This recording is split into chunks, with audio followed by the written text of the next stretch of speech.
What's up, YouTube, man? It's a convict's perspective with your boy Rojo. We got Big Flacco in the house as well. And man, today we're going to talk about some of the weird stuff that goes on in some of these county jails and prisons and, you know, incarcerated places, basically, man, with booty bandits. And I'm sure you guys have heard about the one Flacco is going to talk about, man, but I'm going to go ahead and let him tell you. Man, we're going to talk about one of the most notorious booty bandits in California history. That's well documented. That's well known. And we're going to talk about Wayne Washington. The man was about 6'2", 220 pounds. He was from Southern California. He associated with a Piru. He was a Damu. Basically, he was a blood. And over a 20-year extensive history, he had beat 12 inmates and had raped 12 inmates over a 20-year time period. So this dude, he liked that booty. That was his thing. And he would just take it from him. And so the thing that's interesting about this story, right, is the last individual that brought the attention to the booty bandit was an individual named Edward Dillard, I believe. And apparently, I think he was in opposition. He should have never been in the cell from the get-go.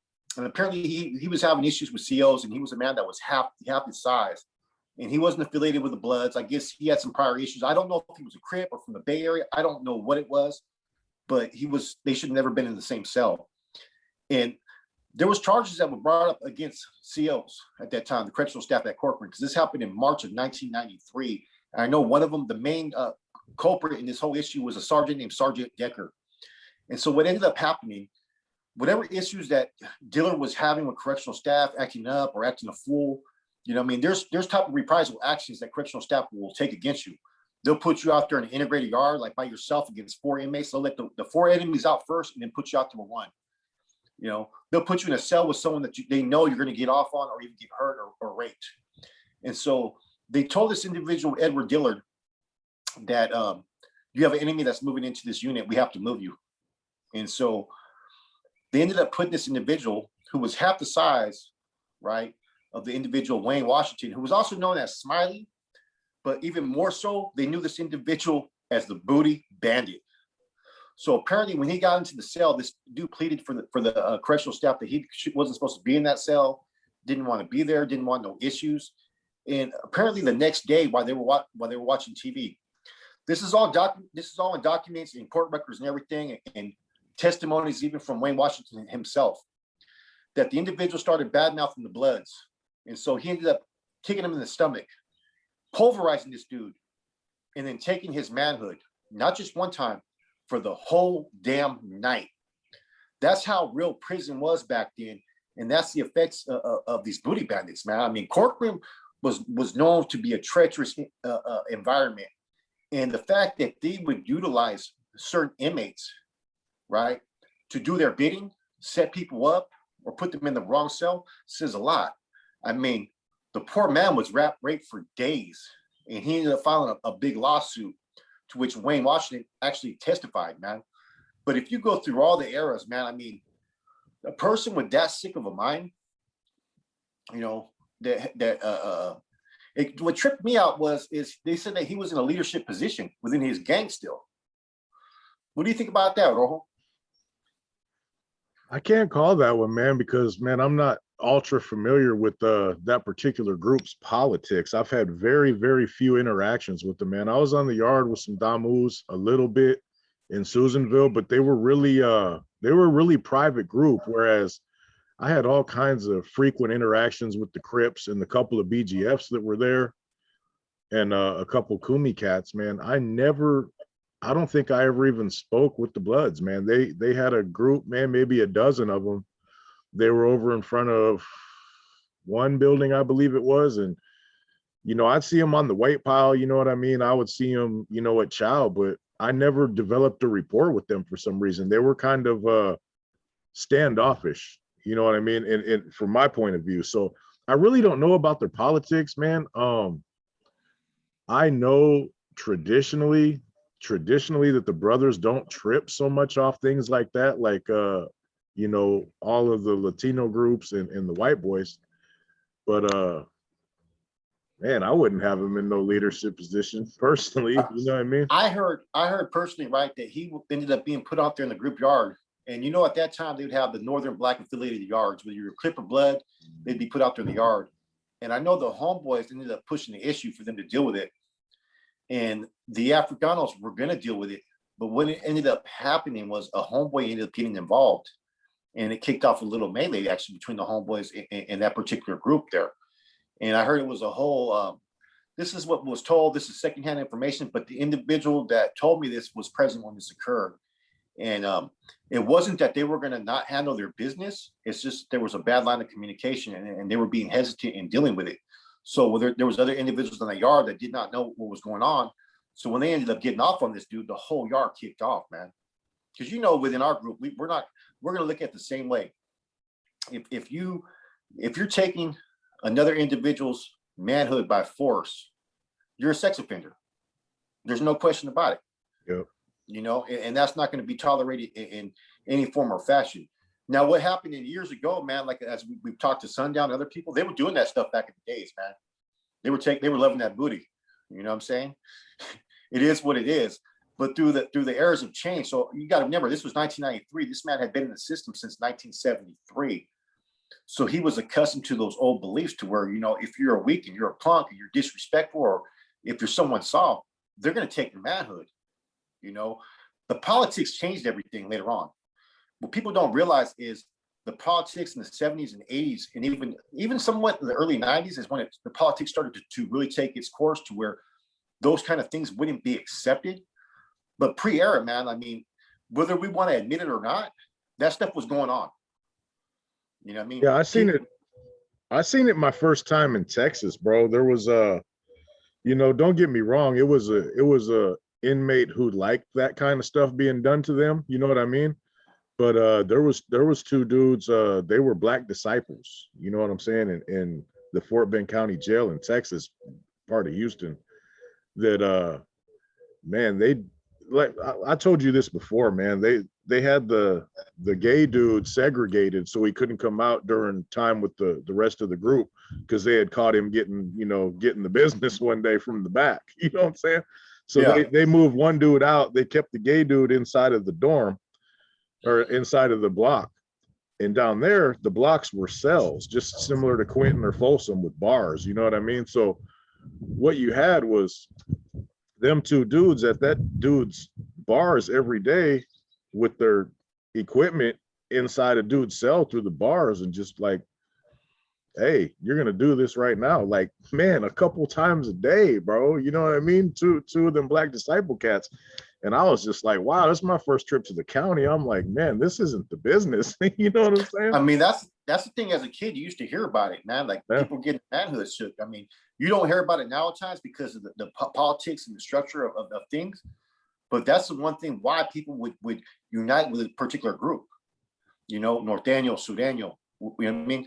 Different other cars is Yeah. because the threat of being attacked, the threat of having your stuff took, the Yeah. threat of having your manhood took. Yeah. As long as you had those threats from all these, let's get it straight. Back then, you didn't have inmates in the California Department of Corrections like you do now. You had convicts, old school, that were cutthroat. They were straight criminals. Yeah. They were treacherous. You know what I mean? They had a whole different mindset, man. They're thinking about which the first bank they're going to rob when they get out to the streets. You know what I mean? Yeah. And certain things that were accepted in certain charges were not frowned upon. You know, I mean, you could probably look at any of these groups, right? And any of the groups that were involved in the 70s, I guarantee you, if you look at that list, you're going to see a lot of charges that would not be accepted in today's times. And I've been told that through several individuals who are access to records. He goes, you'd be surprised at how many people are on that list for doing these type of events. So I think the thing that was interesting about this case was it was during a time era of 93. Now, I've seen years later, when I ended up going to Corcoran, same thing. They ended up having to bring a dude out there bloody out the cell, man. I mean, take him out basically in a stretcher. You know what I mean? It got that bad. The same story. You know what I mean? They put a bigger dude up in there. You know what I mean? Because you used to have different categories. If you weren't part of a particular group, you were labeled a civilian. And if you were a civilian and you didn't align with any particular group, you were open prey. by whatever people that they would mix you in there with. So if you were like non-affiliated, especially with the Africanos, you know, or others or whatnot, whatever group it would be, you would be put in a different cell with the individual that may be affiliated. So they put him in this dude's cell. He's seen an option. He tried to take that booty, man. You know, and that's not the only stories, man. I mean, it's been going on for years. Like Sundown told the story about the two ABs that took that young kid's manhood too, or by Danny. I mean, there's booty bandits, and you know, the way the system is now is on the GP general population, it's frowned upon. That stuff doesn't happen. But a lot of that stuff is still going on out there in them SNY yards. There's some booty bandits out there, and I've heard stories, man. You know, they're easy pickings for those who are predators. And there's no other way to look at a booty bandit. I can't respect anybody who commits any type of those kind of actions. You know what I mean? And it just goes to surprise me that, you know, people failed to realize back in the days, this was the norm. It was happening, man. And the stories, man, like the situation with this dude Smiley or the known booty bandit, man, it's crazy that after 20 years and after numerous accounts of him beating up his cellies and taking what he wanted, and you know what I mean by what he wanted, and for them to have him in the shoe and still put people up in his cell and putting people that they knew that was from enemy factions, that's what's even more questionable about this. And Corbin at that time, they got away with a lot of things, man. Those stage fights when they killed that individual, what was his name? Toby Tate? Or no, what was his name? The one individual that got killed. It was Tate, right? Was his last name? Yeah, I don't remember the first name. You know, and so every time they've had these criminal indictments, man, it's been interesting because correctional staff have been able to get away from. We were able to get away from with it back in the 90s, man. California Peace Officers Association was one of the strongest unions in California at that time. So they would pay top dollars to get these attorneys, and it was corrupt, man. They would cover for their own. You know, I know we talk about the police brutality and stuff that goes on in the streets and the scrutiny that you have. I honestly think that some of the actions that were going on in the Department of Corrections in the 90s was some of the worst abuses you could ever see. And just to allow booty bandits to just do as they want, and they're still doing it out there, man, on some of these lineages, man. Any place where you don't have any political groups or structure, you know, level ones, level twos, where you have those freelancers that are able to pray. You know, I mean, this is for the kids out there. This is all for educational purposes, man. Like for people to stay away from committing crimes and going to prison. You go to prison, you get into it with the wrong CO, you may get set up in different ways. You may get your booty taken. You may be put up in a situation to where you're around your oppositions and there's enemies, or you may be put on the wrong damn yard where things are going to occur. You know, so it just goes to show, man, you know, I think it's crazy. I'm fortunate that, you know, within our group that we used to associate with, you know what I mean? No one was going to touch us in that way. You know what I mean? We were garnered that protection from those types of abuses, man. But for those regular dudes that are going into prison that don't want to affiliate or be a part of something, man, that must be a scary situation, man, when you're open prey for anybody. Yeah, bro. And a lot of people, you know, a lot of people would be like, oh, them California prisons are tough, this and that. Man, you got to do some research into some of them prisons down there from Texas all the way over to Florida, them down south prisons. Bro, taking booty's part of, it's like accepted. You know what I mean? Oh, yeah. You go on there and you see documentaries down south. You know, you see that poor little 18-year-old kid, you know, tells a story when he gets out. He's 130 pounds. He is in there for some auto theft. Man, they're putting him right in there with lifers and murderers and people who do the same things to women on the streets. And that's another thing, bro. You got to look at, you know, if these people are getting a release date, if you're taking this from a man, which is in theory going to be more difficult than doing it to a woman on the street. So, I mean, these guys got to be segregated, bro. You know what I mean? There's no room for it, man. In Alabama, Mississippi, Georgia, Florida, Texas, they're taking cheeks still, bro. And it's not New York, it's not well, frowned upon. You know what I mean? Rikers It's Island, accepted. New Jersey, What's all that? those East. It's a whole different. See, prison politics are a bigger thing in California, in the surroundings, yeah, in the surrounding states. Like Arizona has a lot of politics, and Texas have a lot of politics. But even in Texas, man, like I was told that, you know, they have a situation to where if you're running with a particular group, they want a quota check. They want to check your heart. You're gonna have to get them up with your own people just to see where you're at. whether win or lose, they just want to see that you're down. Other states, their politics are very loosely knit, you know, and the caliber of criminals are different. See, California Department of Corrections kind of changed everything because they started to send people to prison that didn't need to be in prison. You know, with the type of charges they started to get people with, like with random burglaries and dope possession cases. You know, in the 90s and 2000s, that was common. Like you get caught with like, you know, some meth on you, a little quarter ounce, you're going to prison for 16 months, 32, you know what I mean? 32 months, 2 years, prison priors. Nowadays, these same charges that you see out there on the streets, people are getting released on it. They're getting OR'd. They're getting a misdemeanor charge. So that was the big changes that you've seen in the 90s when you had this criminal reform. They were trying to push the 3-strike law, and they made certain changes, you know, just to have people locked up. You went from having maybe 30,000 people locked up in the California Department of Corrections to having over 100,000, and half those people didn't deserve to be there. Yeah, you know. Yeah, they weren't cut out for that life, man. No, you know. So you know, booty bandits, man. I mean, people may think it doesn't go down there on the main line, or people may have protection, man. But for those that out there that are regular John Does that are out there, you know, running around not affiliated, you know what I'm saying, committing crimes, and you never know where you may end up, man. You got to be very cautious of where this life can take you. You know what I mean? There's no guarantees of coming back, man.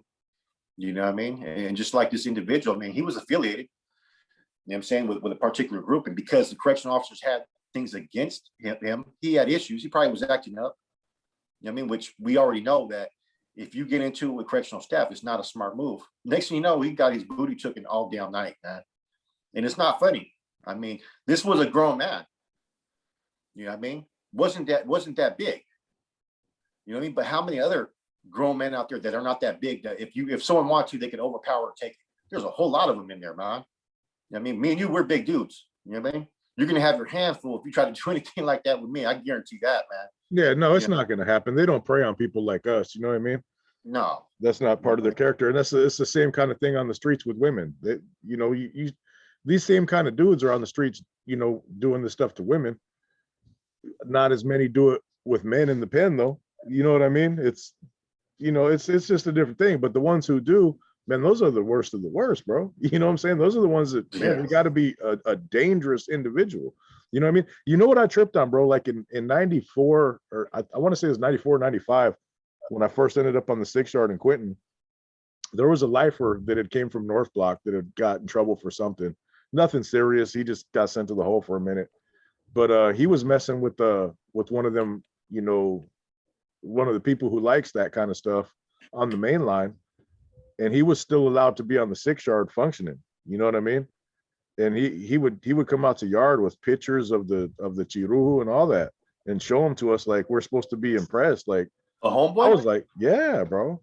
I don't remember his name. He was a lifer, bro. He was in North Block. It was kind of without those changes in the politics, it was kind of like, okay, do what you do.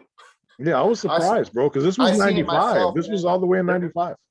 We had one of those, what you call a homegirl. Yeah. Everybody knows Rachel from Stockton that was with us in the 90s. She was set up with some lifer. You know what I mean? And that dude came out to yard one time with hickeys on his neck. And I remember the bro named Scooter asked me, he was older.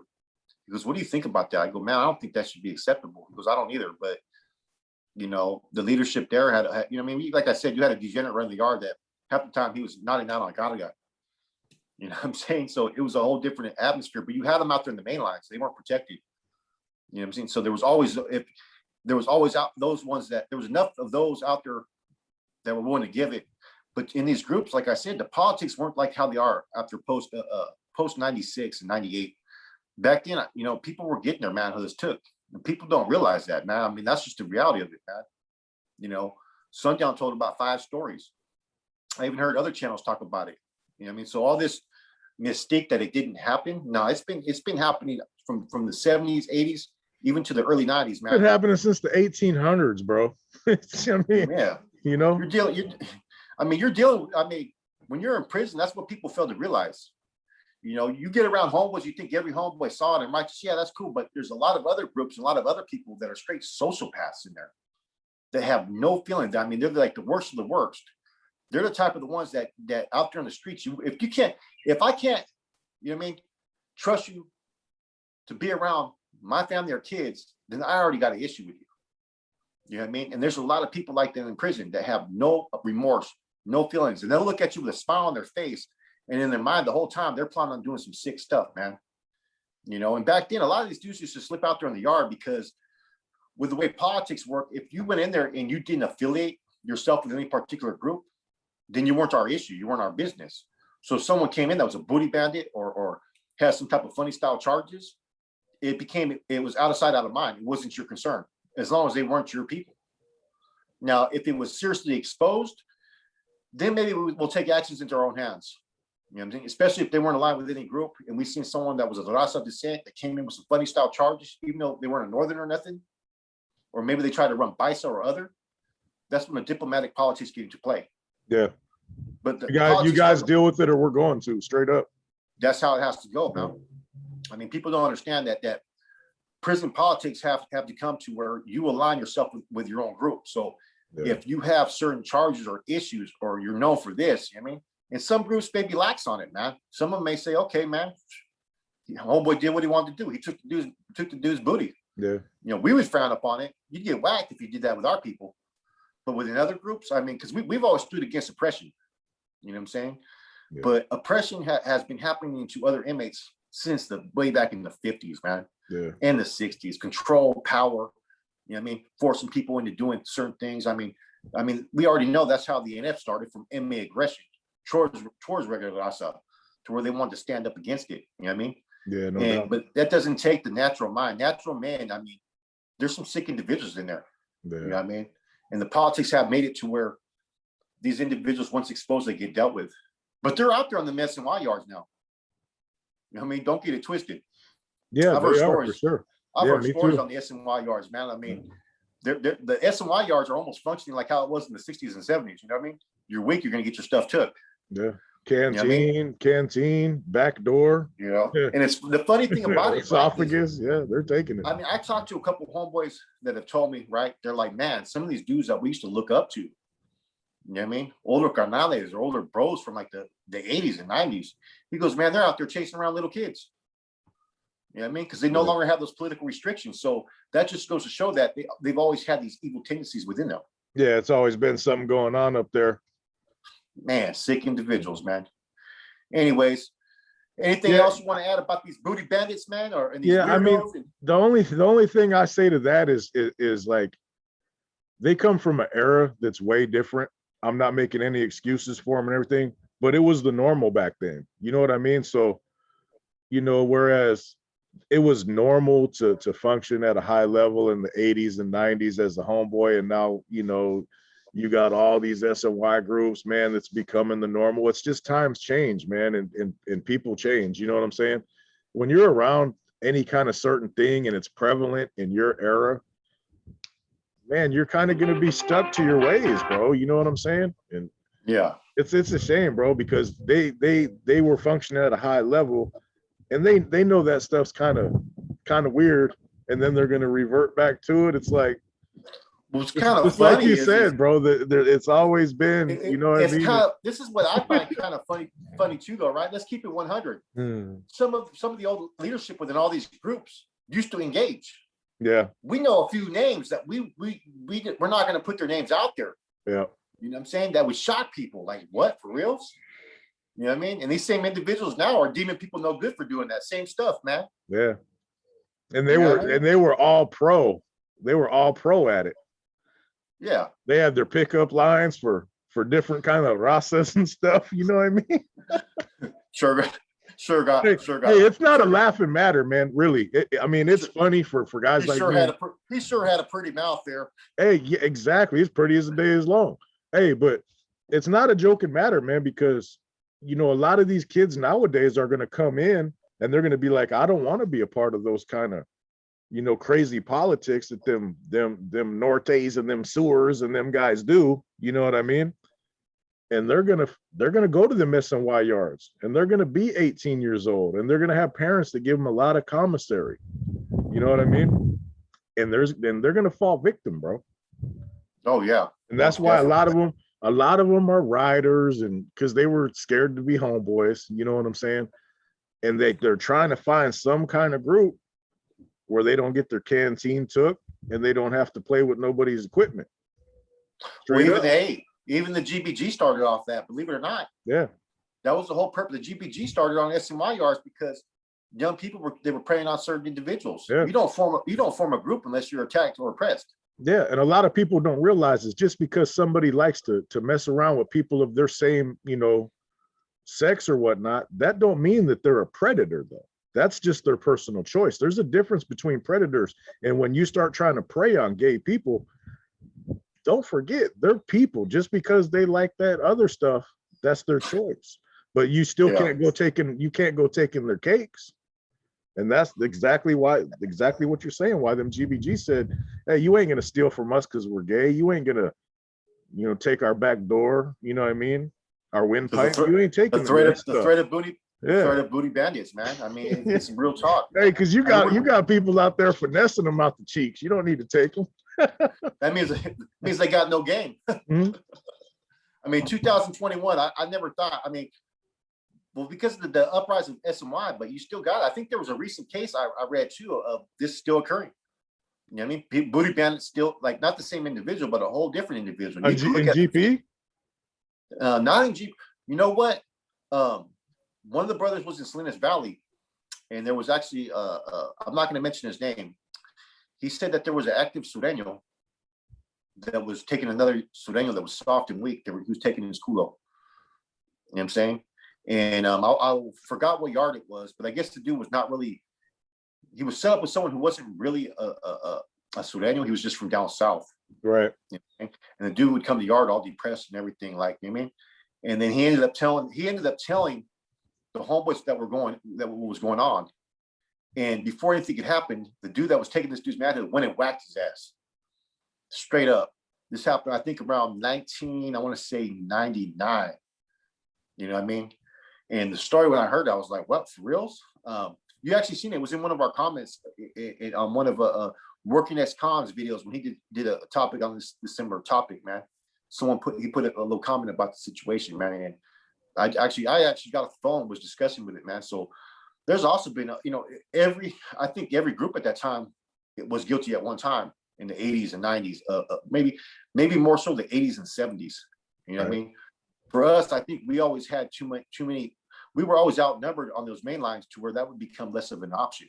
You know what I'm saying? I mean, and it wouldn't be accepted within the politics. But pre all this stuff on these SMY, man, they're getting their butts tossed up left and right, man. Yeah. If you think it ain't happening, ask anybody that's been out there. There's some sick stuff going on out there in those yards, man. Yeah, no doubt. There's no rhyme or reason out there. Anything goes, man. And that's what the message of this video is, man, is y'all out there messing up, man.